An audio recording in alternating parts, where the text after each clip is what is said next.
guys, it's Stephanie, the Midwest Seller. Today is Tuesday, May 26th, I believe. Yes, the 26th. And this morning I got up super early, wanted to get some listings done. I feel very productive today. I want to get a lot of things listed. So this video is totally an impromptu video. I was doing some photographs and one of my items had a snag in it, and I thought, I'm going to stop right here and I'm going to share with my viewers how I fix snags. So typically I do procrastinate on items that need attention, maybe a little repair or stain removal. I've got a basket full of stuff and it just kind of goes by the wayside and never gets tended to.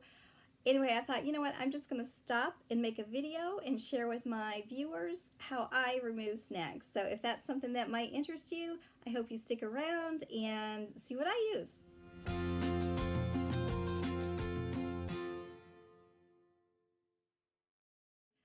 So if you do not know who I am a full-time reseller. I sell things on eBay, Poshmark, and Etsy. And it's unfortunate, but as resellers, it's very common to come across items that have little minor things that need repair. So as a reseller, I'm sure this happens to you too. You come across things that you think are fine and they have little minor stains or snags or something that just needs repaired, a missing button, a loose thread, something like that. So anyway, we all deal with this every single day. It's not fun. It's not fun for me anyway, but it is part of my job. So instead of discounting an item with a flaw, I do try to repair it, and then I just disclose that a repair was done to the garment. So anyway, you can make things look brand new if you do take the time and just handle it right then and there. So here's a little tip I'm going to share with you. If you go to estate sales, don't forget to check out the area of the home that sometimes you can tell is a crafter or a seamstress, something like that, or even a section of the kitchen that has like sewing items and so forth. Definitely go check that out. You can usually get a bag full of stuff, of sewing stuff, and it's so cheap. You can just buy it and then pick and choose what you want and donate back what you don't.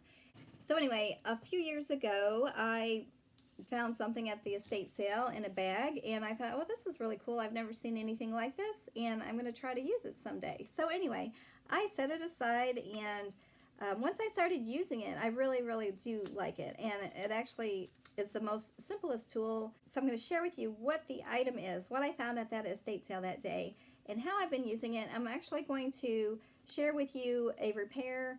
I'm going to turn my camera around and share with you how I do that repair. So this is something that I found in a bag one day at the estate sale, and this company Icon is not around anymore, but I did find something just like it on Amazon that I will link below. So if you are inclined to get one for yourself or your toolbox, definitely use my link below, and I believe it's like less than $6, and the ones today are even a little bit better because it's a 2-pack. So there's 2 different needles in there. There's one that's very fine for like silk or your linens, and there's one like mine that's just a little bit thicker. So this one here is very good for cotton and heavier fabrics, tapestries, curtains, things like that. And I'm going to use it for shorts today. So I'm going to share with you how I do that. I will take it out of the package and show you. I did keep the package because it does have some useful tips on the back and the front. So it has a little plastic tube, and it's similar to a needle that you would find on a sewing machine, but it's not. It's different. So the tip of it is a little bit rounded, and on the back half, I don't know if you can see this, and I'm going to try to show you the back half with something held up against it. So I don't think it's going to focus, but on one side of the needle, it's almost like a little metal nail file. So it has these little, almost like a coil ridge all along to the end of the tip. So anyway, I'm going to show you what this little guy does, and it is awesome. But once you get one of these, you will probably not know how you lived without it. The rounded part is going to help the thread go through the fabric without damaging the rest of the fabric, since it's not so pointy. And then the coil part, you'll see what I do here with the thread, is going to help the snag pull down on the opposite side. And I'm going to turn the camera around and I'm just going to show you exactly how we are going to make this pair of shorts almost look brand new. Okay, so I have a pair of Athleta shorts, and other than the snag, they're in excellent condition. So I hope the camera can pick this up. So right here, there is a snag. So if you see this right there, there is a snag. I'm going to kind of maybe zoom in, see if that will help. Okay. All right, so there's the close-up, there's the snag right there. What you are going to want to do is kind of, if it's a pair of shorts or a pair of pants, something like that, you want to put your hand through the back side. And before you even get started, it is good to kind of just gently pull the snag area just a little bit. Okay, now you're going to take your snag repair needle and you're going to just kind of inspect, see what you've got going on. Okay, and then you're going to take that and you're going to put your needle right beside the snag and you're going to push down in the fabric. It's not going to hurt the rest of the fabric.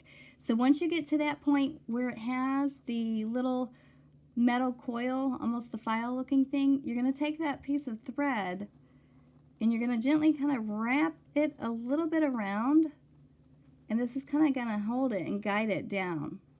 Alright, so I'm going to try to pull this snag a little bit around the coil part, and then you're going to grab it and then going to pull it from the other side, and then it just pulls that right down underneath.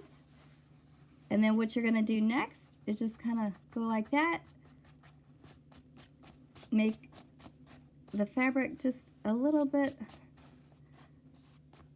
like that, and then so see, you cannot even see where the snag was. So see, that does the repair, does the job, and I'm going to turn this garment over and show you what it looks like from the inside. Okay, so there you go. I'm just going to disclose that to my buyer on my listing, and again, here is the view of it. So you can't even tell where it was. Okay, I'm going to flip you back around. Okay, I'm back. So I hope that kind of made a little bit of sense. What did you guys think? It was pretty easy fix, and I mean, it's not perfect on the inside, but that's okay. Now you don't have a snag on the outside of your pants and you are good to go. What do you think of the snag repair? Have you ever seen one of these? Have you ever used one of these before? Have you removed a snag a different way? Leave your comments below. I do want to hear feedback on this little snag repair tool, or if you guys have something else that works for you, I would love to hear it. It's always great to see what others do for repairs. I hope you liked this quick little video on my snag repair tool. And again, I'm going to link one down below. It won't be the same exact brand, but it is very similar. Like I said, it's probably even better than mine because it has two different sizes. One for like silk or very, very sheer fabric, and the other one is for something like I did today with a cotton or a nylon or upholstery or curtains, things like that. So if you like my video and you're not a subscriber, please consider subscribing now. I appreciate it so much. Thank you so much. You guys have a great day. We will see you in the next one. Bye.